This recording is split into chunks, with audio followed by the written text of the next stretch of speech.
Welcome in, everyone, to the locker room. We are back for another round of Friday night football at the high school level. We've crossed the halfway point of the regular season here in Week 5, and we have got some big-time clashes on the docket tonight, so let's not waste any more time.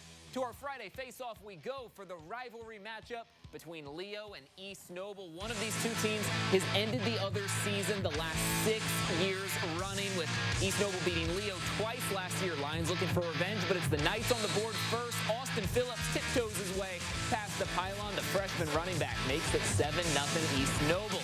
So now it's Leo's chance to punch back, and it's Titus Stoller dropping back, airing it deep downfield. That is Luke Tackwell on the receiving end. The over-the-shoulder grab, somersaulting into the end zone, fighting with the defender for possession, but that ends up a Lions touchdown. We're knotted at 7 apiece. Later in the quarter, East Noble leads by 7 now, and there goes Austin Phillips again. He breaks one tackle. The shoestring grab is unsuccessful. He is down the field.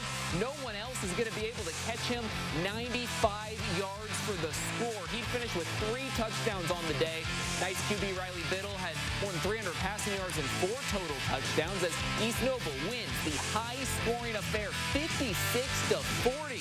Make it 5-0 start for the Knights this year. Sticking in the conference now, DeKalb and Columbia City are positioning themselves for NE8 runs, and the Barons start off strong here with Eli McCormick winding up, throwing it to deep.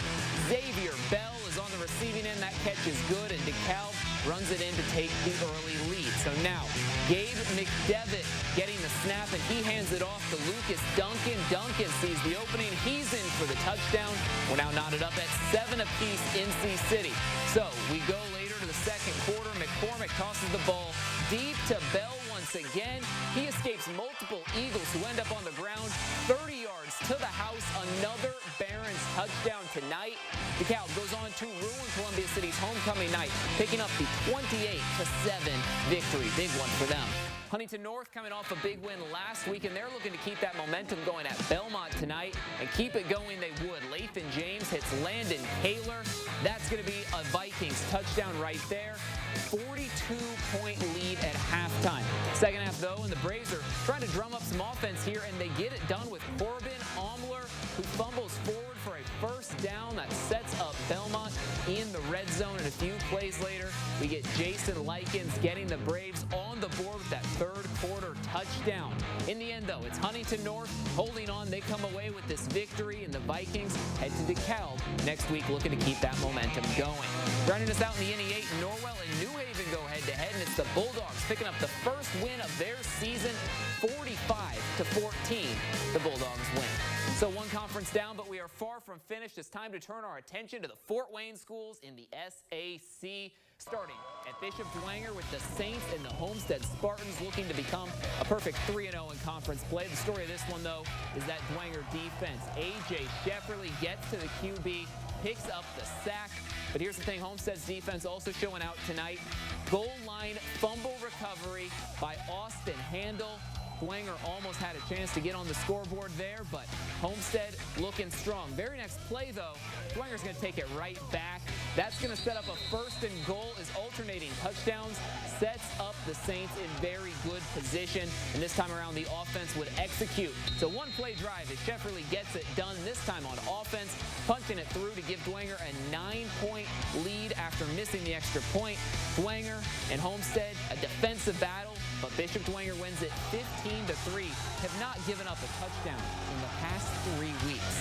Now just up the road, we've got Snyder hosting Carolyn, a battle of perennial contenders for the conference title, but this one pretty much all Chargers tonight. Gabe Freisinger finds Jaden Van Pelt to start the second half, and Jaden works his way past a series of defenders en route to the end zone. He finished with 4 touchdowns, 200 yards on the dot today. Freisinger, meanwhile, throws for 5 scores, 360-plus yards as well. Snyder does try to punch back late. That's Jordan Davis taking the direct snap and punching it in. That gets the Panthers up to 14 points on the day, but nowhere near enough. The Chargers win this one big, 47-14, your final score from Spooler Stadium. The Northrop Bruins were one overtime away from staying undefeated last week. Instead, they look to bounce back at Concordia tonight, and boy, do they ever. This one already 34-point gap here in the second quarter, and that's Levi Porti spinning out of a tackle, wins the foot race. Bruins lead 41-0. Now, Cadets had a bit of fight left in them. trying to work off this nice return right here, finding his way close to midfield and setting up in solid position, but it would not take long for Northrop to punch back. A quick interception would end that threat, and Porty and the Bruins keep the momentum going, getting the big victory, 47-6 your final.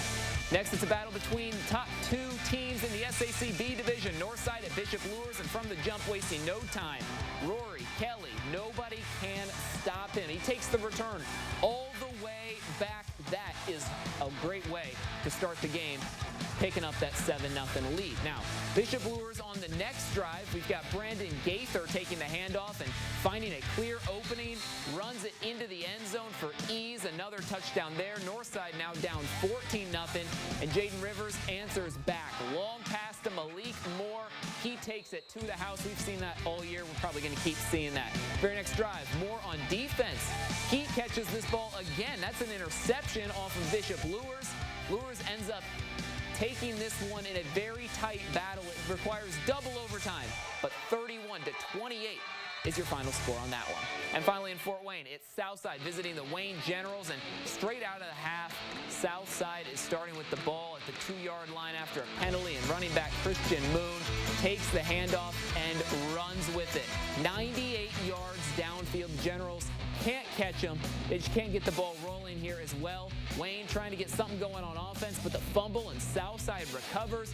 The Archers end up lining up for a field goal, but that one's missed. This ball on 4th down, and Wayne is going to try and take it back and get the job done. Ultimately, though, Southside is able to take care of business tonight. 46-point road win for them. Now let's take a look around the NECC. We've got scores from each conference battle tonight. West Noble taking on Fairfield, where the Chargers pick up the 4th win of the season for them. Then Angola hosts Lakeland. Big win for the Lakers, 33-27. Garrett hits the road to face Eastside, but the Blazers dominate 36-0. And then Busco goes north to Prairie Heights, where the Eagles fly away with that 39-12 victory. And we've got Central Noble at Fremont. The Eagles flying high as Fremont picks up its 4th win of the season, already matching last year's total, off to their hottest start since 1998. Big wins for them. So 3 local conferences down, still 1 to go. This one featuring our defending state champion. We've got Adams Central, the Jets hosting the Patriots from Heritage. AC has not lost a conference game since 2020. Early on, though, this is the Lucas Weber show for Heritage. He comes away with that diving interception that sets up the Patriots in Heritage territory. And he's not just a defensive threat. On offense now, and it's Weber shedding multiple would-be tacklers, rumbling his way into the end zone. That final burst of energy right there, 7-0 in the second quarter. Adams Central on offense now, 30 seconds to go in the half, and take a look at that grab. Jamison Roche throws it up, and that is Braylon Reber coming down with it. What a way to head into halftime. That one ties this up, and that is big momentum because Adams Central comes out and dominates in the second half, 14-7. Your final score. They come away with the win and stay undefeated. Now the other 4-0 ACAC team also in action tonight. First, we've got a military helicopter down on the field. Bluffton taking on Jay County. That's just before kickoff. But once we get into the action, well, Bluffton gets out to an early lead in this one. Doesn't waste much time. That's going to be a QB keeper by Axton Best as he plows his way into the end zone. Gets the Tigers on the board. He can do it on the ground, but of course he's also better known for doing it through the air. This one a bit of trickery here. Best to Elijah Birch to Cooper Craig. That's the old hook and ladder, putting the Tigers up 14. They'd roll in this one. 40-point shutout victory for Bluffton. And running out the ACAC, Woodland heads down to Southern Wells, but it's the Raiders continuing their impressive turnaround. They are now a perfect 2-0 in conference play after 4 straight years without a conference victory. Big season for them so far. Then South Adams hosting Blackhawk Christian. The Starfire's red-hot offense continues to surge, make that 4 games in a row. They've scored at least 40 points. Now lastly, let's check in on our other Northeast Indiana teams in action this Friday night. In Wabash County, Manchester takes care of Northfield. They're 3-2 on the season. Then Wabash and Southwood go toe-to-toe with Wabash winning 28-20. First win of the year for the Apaches. Also in the TRC, Whitco hosted Northwestern of Kokomo. The Wildcats just can't find the offense, though. Shut out for the 3rd straight game.